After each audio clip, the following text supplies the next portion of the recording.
இந்த நாடு நாசமா போயிட்டு இருக்குது அப்படிங்கிறதுக்கு இப்போ ஒரு வீடியோ பார்த்தேன். கொந்தளிச்சு போய் பேசுறேன், வயிறு எறிஞ்சு போய் பேசுறேன். பொம்பளை பிள்ளைங்களை நாம நீங்க தோளுக்கு மேல் வளர்ந்த பிள்ளைங்களை வீட்டுல தகப்பனோ சகோதரனோ கூட எவ்வளவு என்னச்சுவான், டக்குன்னு கடிந்து பேச மாட்டான், கோவப்பட்டு பேச மாட்டான், கை நீட்டி அடிச்சிட மாட்டான் இல்லையா? நம்ம அவ்வளவு பாக்குறோம்.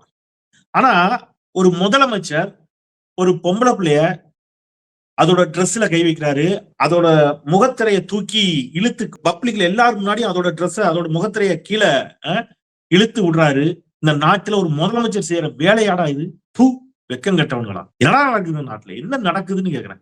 பாஜக உள்ள பூந்துருன்னு மிரட்டுறாங்க, பயப்படுறாங்க அப்படின்னு கொஞ்சம் பேர் சிங்கு சிங்கு சிங்கு சிங்குன்னு ஜால்ரா அடிக்கிறாங்க பாருங்க. பாஜகவிற்கு ஒரு கையில் பெரியாரையும் ஒரு கையில் அம்பேத்கரையும் வைத்துக் கொண்டே பாஜகவிற்கு ஜால்ரா போடக்கூடிய கூட்டத்திற்கு இந்த வீடியோவெல்லாம் போட்டு காட்டணும். பாஜக உள்ள பூந்துருன்னு சும்மா பயப்படுறாங்க. இதுக்காகத்தானு இந்தியாவில் பாஜக கூட்டணி ஆளு ஒரு மாநிலத்துல இந்த கேவலம் நடந்திருக்கு. இன்னைக்கு நாடாளுமன்றம் முற்றிலும் முடக்கப்பட்டிருக்கிறது. கடும் போராட்டம் எதிர்க்கட்சிகள். இப்ப நாடும் இந்த நாட்டு மக்களும் என்ன கதிக்கு ஆளாக போறாங்கன்னு தெரியல இந்த பாஜகவிடம் சிக்கி. அதை பத்தி தான் நம்ம விரிவாக பேச இருக்கின்றோம். வீடியோவுக்குள் செல்வோம். அனைவருக்கும் வணக்கம். இது தமிழ் கேள்வி. மீண்டும் உங்களை சந்திப்பதில் மிக்க மகிழ்ச்சி. நான் செந்தில் வேல் வீச்சு. தமிழ் கேள்வியை மறக்காம சப்ஸ்கிரைப் செய்து வாருங்கள், உங்கள் பேராதரவை தாருங்கள் என்று கேட்டுக்கொண்டு இன்னைக்கு வீடியோக்குள்ள போகலாம். திராவிடம் 2.0 ஏன் எதற்கு நூல் தேவைப்படுபவர்கள் கீழே இருக்கக்கூடிய தொலைபேசி எண்களுக்கு தொடர்பு கொண்டு பெற்றுக்கொள்ளுங்கள் என்று சொல்லிட்டு இன்னைக்கு வீடியோக்குள்ள போறேன். பீகார்ல சமீபத்தில் தேர்தல் நடந்துச்சு, பார்த்தோம். பாஜக கூட்டணி மீண்டும் அமோக வெற்றி பெற்று நிதிஷ்குமார் பார், உன் மனைவி கங்காவை பார், முழுமையாக சந்திரமுகியாக மாறிப்போன உன் மனைவி கங்காவை பார் அப்படின்னு அந்த படத்துல சந்திரமுகி படத்துல ஒரு டைலாக் வரும். அந்த மாதிரி பார், முழு சங்கியாக மாறி நிற்கும் நிதிஷ்குமாரை பார்த்து காட்டணும்னு தோணுது. காரணம், ஒரு இஸ்லாமிய சகோதரி நுஷத் பர்வீன் அப்படின்னு பேரு, பணி நியமன ஆணை வழங்குகிறார் ஒரு முதலமைச்சர். அவர் ஒரு மருத்துவர். யாரு? இந்த பணி நியமன மாணவி பர்வீன் உள்ளிட்டவர்கள் மருத்துவர்கள். மருத்துவம் படித்து முடித்து மருத்துவர்களுக்கான பணி நியமனம் வழங்கப்படுகிறது. அந்த பணி நியமன ஆணையை பெற்றுக்கொள்வதற்கு ஒவ்வொருத்தரும் வரிசையா போறாங்க. முதலமைச்சர் பணி நியமன ஆணையை கொடுக்கிறாரு. சரிங்களா? பணி நியமன ஆணையை கொடுக்க போறாரு. இப்ப இந்த சகோதரி, இந்த தங்கை போறாங்க. யாரு? இந்த பர்வீன், நுஸ்ரத் பர்வீன் போறாங்க. போற தங்கை ஹிஜாப் அணிந்து போறாங்க. அது அவங்களுடைய நம்பிக்கை, அவங்களுடைய வாழ்க்கை முறை. இந்த ஹிஜாப் அணிந்து போன தங்கச்சிட்ட நீ எப்படி பிஹேவ் பண்ணணும்? நீ என்ன பண்ணணும்? நீ ஒரு முதலமைச்சரா? நீ முதலமைச்சரா இருக்கிற தகுதி உனக்கு இருக்கான்னு நான் கேட்கிறேன். அப்ப நீ என்ன பண்ணணும்? கொடுக்கணும். எதை?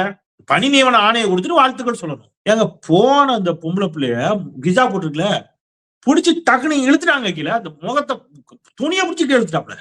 அங்க எப்படி பதறி இருக்கும் ஒரு குழந்தை அந்த இடத்துல. நீங்க ஒரு பொண்ணோட ட்ரெஸ்ல, நம்ம வீட்டு பொம்பளை பிள்ளை ட்ரெஸ்ல எவனா கை வச்சா விட்டுருவோமா? நான் என்ன கேட்கறேன், நம்ம வீட்டு பொம்பளை பிள்ளைகளும் இதே மாதிரி போகுது. யாரோ ஒருத்தன் கை வச்சிட்டான் நம்ம வீட்டு பொம்பளை பிள்ளை ட்ரெஸ்ல, எவ்வளவு கோவம் வரும்? அப்ப ஹிஜாப பட்டக்குன்னு பிடிச்சி கீழே எடுத்துட்டாப்ல. அப்ப இப்ப பாஜக சவகாசம் எங்க கொண்டு வந்து நிறுத்தி இருக்குன்னு பாருங்க. அதனாலதான் நாங்க தமிழ்நாட்டுல கூட பயப்படுறோம். தமிழ்நாட்டுல நிறைய பேர் சொல்றாங்க, அதிமுக தானே, நீங்கள் என்ன பாஜகவே ஆட்சிக்கு வந்து விடும் என்பது போன்ற ஒரு தோற்றத்தை ஏற்படுத்துகிறீர்கள். அப்படி அல்ல. பாஜகவோடு சேர்ந்தால் எடப்பாடி பழனிசாமி என்ன ஆவாரு, நிதிஷ்குமார் என்ன ஆயிருக்கிறாரு, அங்க எங்க மகாராஷ்டிரால அஜித் பவார் என்ன ஆனாரு, இதெல்லாம் நாங்க பார்த்துட்டு இருக்கோம் தானே. இப்ப தமிழ்நாட்டில் எடுங்க. பாஜக கூட சேர்ந்த காரணத்தினால் திருப்பரங்குன்றம் விவகாரத்தில் வாய் திறக்க முடியாமல் மட்டுமல்ல, பாஜகவிற்கு ஆதரவாக, இந்த சங்கி கூட்டத்திற்கு ஆதரவாக பேசக்கூடிய இடத்திற்கு யாரும் வந்துட்டா? எடப்பாடி பழனிசாமி வந்திருக்கிறாரா இல்லையா? அப்ப எடப்பாடி பழனிசாமி ஒரு சங்கியாக என்ன செய்ய ஆரம்பிச்சிட்டாரு? மாற தொடங்கி விட்டார். விஜய் சங்கியாகி ஆயிட்டாரு. அதனாலதான் வாயே திறக்க மாட்டேங்கிறாரு. இப்ப பாஜகவுடைய A team, B team, C team எல்லாம் நீங்க பாருங்க. RSS விழாவில் கலந்து கொள்கிறார் திரு சீமான். அப்ப நீங்க எல்லாருமே, அப்ப நம்ம இதை சொன்னோம்னா எல்லாருக்கும் வருத்தமும் கோபம் வந்துருது. நீங்க பாஜக உள்ள பூந்துருன்னு மிரட்டியே திமுகவை இது பண்றீங்க. ஃபேக்ட், நாட்டுல அதான் நடந்துகிட்டு இருக்குது. இன்னைக்கு நாடாளுமன்றத்துல அவ்வளவு பெரிய போராட்டங்க. என்ன போராட்டம்? 100 நாள் வேலை வாய்ப்பு திட்டம். மன்மோகன் சிங் கொண்டு வந்து அருமையான திட்டம். என்ன சொன்னாரு? கிராமங்களில் இருக்கக்கூடிய ஏழை எளிய விவசாயிகள், குறிப்பாக மகளிர், பெண்கள், நம்ம சும்மா அவங்களுக்கு காசுன்னு கொடுக்கறதுக்கு பதிலா ஒரு சிறிய உழைப்பு, அவங்களிடம் வந்து இந்த சமூகத்திற்கு, இந்த நாட்டிற்கு அவங்களால் முடிந்த ஒரு சிறிய உழைப்பை தரட்டும். அவங்களுக்கு நம்ம ஒரு வேலையை உறுதிப்படுத்தி அதுக்கான ஒரு குறைந்தபட்ச ஒரு கூலி, ஒரு வேலை செய்வதற்கான ஒரு சம்பளம், அதை நம்ம உறுதிப்படுத்துவோம் அப்படிங்கிற ஒரு அற்புதமான திட்டம் 100 நாள் வேலை வாய்ப்பு திட்டம். வருஷத்துல ஒரு 100 நாள் வேலை இல்லாத நாட்கள்ல இந்த வேலையின் மூலம் அவங்களுக்கு என்ன கிடைக்கும்? ஒரு குறைந்தபட்சம் பொருளாதாரம் கிடைக்கும். இது கிராமங்கள்ல இருந்தவங்களுக்கு தெரியும், இருக்கிறவங்களுக்கு தெரியும் இது எவ்வளவு தூரம் அவங்களுக்கு உதவி செய்கிறது இந்த 100 நாள் வேலை அப்படிங்கிறது தெரியும். இப்ப இந்த 100 நாள் வேலை வாய்ப்பு திட்டத்தை நாசமாக்குறதுக்கு பாஜக ஒரு வேலையை ஆரம்பிச்சிருக்கு. என்ன சொல்லுது? இனி இந்த 100 நாள் வேலை வாய்ப்பு திட்டத்திற்கு, ஏற்கனவே 100 நாள் வேலை வாய்ப்பு திட்டத்திற்கு ஒதுக்கப்பட வேண்டிய, மாநிலங்களுக்கு கொடுக்க வேண்டிய நிதியை ரொம்ப நாளா கொடுக்காம வச்சிருந்தாங்க. அப்புறம் போராடி மல்லு கட்டி அதை கொஞ்சம் வாங்க முடிஞ்சது. இப்ப என்ன சொல்றாங்க?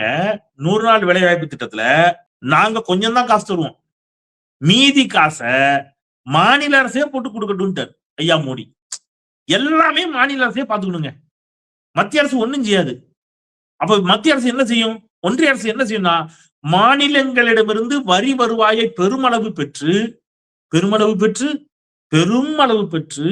அத அதானிக்கும் அம்பானிக்கும் கொடுக்கும், கடனா கொடுக்கும், அல்லது வேற ஏதாவது முறையில கொடுக்கும்.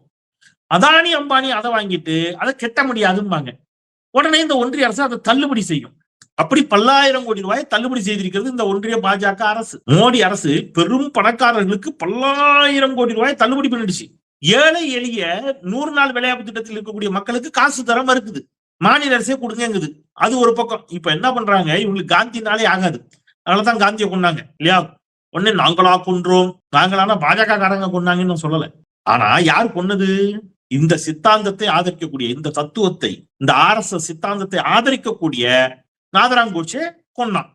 அந்த நாதராம் கோட்சேவை இன்றைக்கு பாஜகவின் தலைவர்கள் கொண்டாடுகிறார்களா இல்லையா? அப்ப காந்தியும் உங்களுக்கு ஆகாது. அந்த காந்தியின் பெயரில் மகாத்மா காந்தி 100 நாள் வேலை வாய்ப்பு திட்டம், உறுதியளிப்பு திட்டம், இந்த திட்டத்தை இப்ப என்ன பண்றாங்க? ஏதோ என்ன ஜி ராம்ஜியா ஏதோ ஒரு பேரை மாற்றி விட்டாங்க, ராமர் பேர் வச்சிருக்காங்க, அது மட்டும் புரியுது. கெப்சியா கப்சியோ ஏதோ போட்டிருக்காங்க, போட்டு எனக்கு சரியா வாய்ப்புல நுழையில ஹிந்தியில வச்சிருக்காங்க. ஆனா இது மட்டும் எனக்கு புரிஞ்சுது, ஜி ராம் ஜி அப்படி வச்சிருக்காங்க. அதுக்கு முன்னாடி ஏதோ போட்டிருக்காங்க ஜி ராம் ஜி அப்படின்னு வச்சிருக்காங்க. நான் என்ன சொல்றேன்? ஜி ராம் ஜி, நீங்க தாராளம் ராமர் பேர்ல திட்டத்தை ஆரம்பிங்க, நீங்க புதுசா ஒரு திட்டத்தை அனௌன்ஸ் பண்ணுங்க. ஏற்கனவே காந்தியின் பெயரில் இருக்கக்கூடிய திட்டத்தில் காந்தியின் பெயரை நீக்கிவிட்டு இவங்கதான் என்ன சொல்றாங்க? தமிழ்நாட்டுல இந்த அரசு, மாநில அரசு, முத்துவேல் கருணாநிதி ஸ்டாலின் தலைமையிலான அரசு கொண்டு வரும் திட்டங்கள், அற்புதமான திட்டங்களை எல்லாம் இவங்க கொஞ்சம் கூட கூச்சமின்றி வந்து ஸ்டிக்கர் ஒட்டி தங்களுக்கு சொந்தம் கொண்டாடுறாங்க. இது எங்க திட்டம், இது எங்களால தான், உங்களால தானே, நீங்க ஆட்சி செய்யற மாநிலங்கள்ல ஏன் இது இல்லை அப்படின்னு கேட்டா அதுக்கு பதில் வராது. உங்க திட்டம் தான்ப்பா, நீங்க ஆட்சி செய்யற மாநிலங்களில் இருக்குதா? அது இல்ல. அப்போ நீங்க உங்களுடைய திட்டமாக இருந்தால் டபுள் இன்ஜின் சர்க்கார் என்று சொல்லக்கூடிய பாஜக ஆட்சி செய்யக்கூடிய மாநிலத்தில் இருக்கணும்னா இல்ல. அப்ப இது முழுக்க முழுக்க தமிழ்நாடு அரசு, திராவிட மாடல் அரசு, திமுக அரசு, ஸ்டாலின் அரசு கொண்டு வரக்கூடிய திட்டங்கள். அதுக்கு எப்படி கொஞ்சம் கூட கூச்சமின்றி வந்து ஸ்டிக்கர் ஒட்டி உரிமை கொண்டாட நினைக்கக்கூடிய வெறும் வெட்கமற்ற வேலையை பாஜக செய்யுதோ அதே மாதிரி இப்போ ஒரு வெட்கமற்ற வேலையை செய்தாங்க. என்ன அப்படின்னா, 100 நாள் வேலைவாய்ப்பு திட்டத்துக்கு ராமர் பேரை வச்சு சொந்தம் கொண்டாடிக்கிறது. என்ன சொல்றது? நீங்க விருப்பம் இருப்பிட்டு இதுக்கு மட்டும் நீங்க பதில் சொல்லுங்க. தமிழ் கேள்வி சொந்தங்கள் நீங்க சொல்லுங்க. நீங்க வந்து ஹிந்துவா இருக்கலாம், முஸ்லீமா இருக்கலாம், கிறிஸ்டினா இருக்கலாம், யார வேணாலும் இருங்க. மதத்திற்கு அப்பாற்பட்டு இப்ப நான் கேட்கிறேன், நீங்க ஒருவேளை பாஜகவை ஆதரிக்கக்கூடிய தோழர்களாக, நண்பர்களாக இருந்தால் ஒரு நிமிடம், ஒரு நிமிடம் நான் கேட்கிறேன் கேள்வி சிந்திச்சு பதில் சொல்லுங்க. ஏங்க, மோடி வந்து 10 வருஷம் முடிஞ்சு இப்போ அடுத்த 3வது முறையாக பிரதமர் ஆயிட்டார். 3வது முறையாக பிரதமராகி 1 வருஷம் தாண்டிடுச்சு, ரைட்டா? அப்ப 11 வருஷம் தாண்டிடுச்சு. இந்த 11 ஆண்டுகளில் தமிழ்நாட்டிற்கு மோடி கொண்டு வந்த திட்டம் என்ன சொல்லுங்க? சரி, இந்தியாவுக்கு அவர் செஞ்சதுதான் என்ன சொல்லுங்க? டாலருக்கு நிகரான இந்திய ரூபாயின் மதிப்பு அதல பாதாளத்துக்கு போயிடுச்சு. இன்னைக்கு 100 ரூபாய் நெருங்கி நிக்குது. வச்சா தங்க விலை கண்ணாபின்னான்னு ஏறி நிக்குது. இந்திய பொருளாதாரம் சீரழிஞ்சு சின்னாபின்னமா கிடக்குது. கச்சா எண்ணெய் விலை குறைந்த பிறகு பெட்ரோல், டீசல், கேஸ் உள்ளிட்டவற்றின் விலையை கண்ணாபின்னான்னு உயர்த்தி விட்டாரு மோடி. விலைவாசி அதனால கண்ணாபின்னான்னு உயர்ந்திருக்கிறது. இன்னொரு பக்கம் மிகப்பெரிய கார்ப்பரேட் நிறுவனங்களுக்கு வங்கி கடன்கள் தள்ளுபடி செய்யப்படுகின்றன. இன்னொரு பக்கம் தேச பாதுகாப்பு, உள்ளுக்குள்ள புகுந்து பயங்கரவாதிகள் நம்முடைய ராணுவ வீரர்களை, பாதுகாப்பு படை வீரர்களை கொண்டுட்டு போறான். இன்னொரு பக்கம் நாடாளுமன்றத்துக்குள்ளே புகுந்து தாக்குதல் நடத்துறான். பாதுகாப்பதற்கு வழியின்றி திணறி நிற்கிறது இந்த அரசு. யோசிச்சு பாருங்க, டெல்லியில குண்டு வெடிக்குது. அப்போ விலைவாசியை கட்டுப்படுத்த முடியல, வேலையில்லா திண்டாட்டம் தலைவிரிச்சு ஆடுது இல்லையா? எதையாவது இந்த மோடி அரசு 11 ஆண்டுகள் செஞ்சிருக்கா? 10 வருஷம் தாண்டியாச்சு, இன்னும் இந்த எய்ம்ஸை கட்டி முடிக்க முடியல. ஆனா 4 ஆண்டுகளில் மதுரையில் ஒரு மிக பிரம்மாண்டமான நூலகத்தை, சென்னையில் ஒரு மிகப்பெரிய மருத்துவமனையை, இப்படி நூலகம், மருத்துவமனை, கல்லூரி, பள்ளிக்கூடம் என்றெல்லாம் கட்டக்கூடிய ஸ்டாலினை பார்த்து இவர் ஆட்சி சரியில்லைன்னு சொல்றாங்க. சரிப்பா சரியில்லை, நீ என்னடா செஞ்சேன்னு கேட்டா அதுக்கு பதிலே இல்ல. மாறாக என்ன செய்றாங்கன்னா, இது குடும்ப ஆட்சி, இது மன்னர் ஆட்சி, இது அப்பா பையன். இருடா, ஏன் கத்துற, ஏன் ஏன் ஏன் கத்துற அப்படின்னு ஒரு படத்துல கேட்பாங்க. வா, அப்பா பையன் தாத்தா, இந்த ஒண்ணு விட்ட சித்தப்பா பெரியப்பா இதெல்லாம் விடு, இங்க வா. திமுக செஞ்ச திட்டங்கள் இதா இருக்கு, நீ இப்போ திட்டத்தை சொல்லுன்னா ஒருத்தனை அதுக்கு வர மாட்டேங்கிறான். மோடி என்ன வாரிசு அரசியலுக்குள்ள அவர் வந்தால் என்ன, வாரிசு அரசியலுக்குள்ள அவர் வராமல் போனால் என்ன, அதான் இப்ப பிரச்சனை. அவர் கல்யாணம் ஆனா என்ன, கல்யாணம் ஆகாட்டி என்ன, அவர் குடும்பத்தோட இருந்தானா, குடும்பத்தோட இல்லாம போனா என்ன, இப்ப அதுவாடா பிரச்சனை. அவரால நாட்டுக்கு என்ன நன்மை அதை பேசுகிறானா, எவனும் அதை பேச தயாரில்ல. மோடியால நாட்டுக்கு என்னடா லாபம், யாராவது சொல்லுங்கன்னா. ஊர் ஊரா சுத்துறாரு, உலக வரைபடத்துல இருக்கக்கூடிய அத்தனை நாட்டையும் போய் சுத்தி பார்த்துட்டு ஒரு நாடு பாக்கி வச்சிருக்கிறாரா? இதை தவிர அவர் செஞ்சது என்னன்னு சொல்லு. பெட்ரோல் பங்குக்கெல்லாம் சிரிச்ச மேனிக்கு அப்பப்ப போஸ்ட் கொடுக்குறாரு, அதை எடுத்து வச்சுக்கிறான். சீரியஸா கேட்கிறேன், மோடி செஞ்சது என்னன்னு சொல்லுங்க. நான் திமுக அரசு செஞ்சதை அடிக்கி இருக்கேன், எவ்வளவு திட்டங்கள் அடிக்கிருக்கேன்.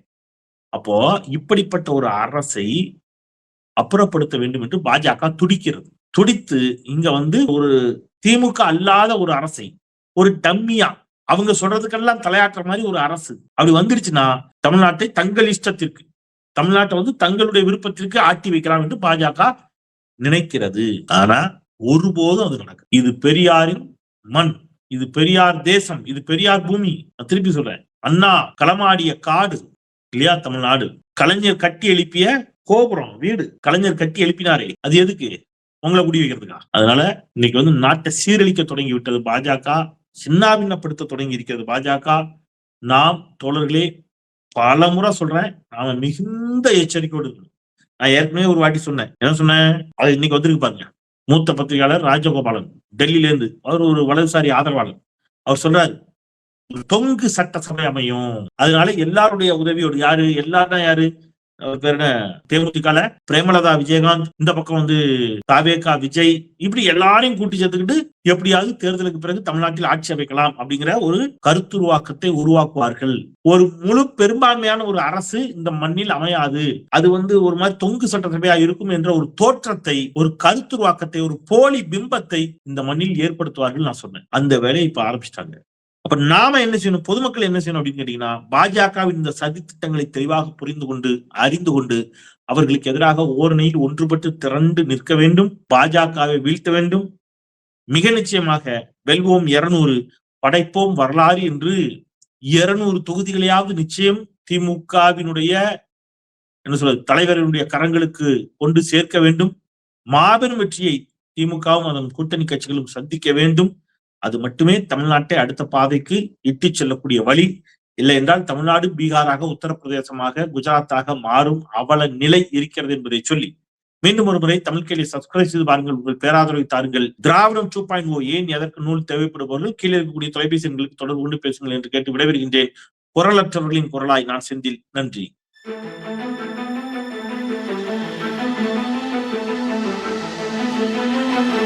Thank you.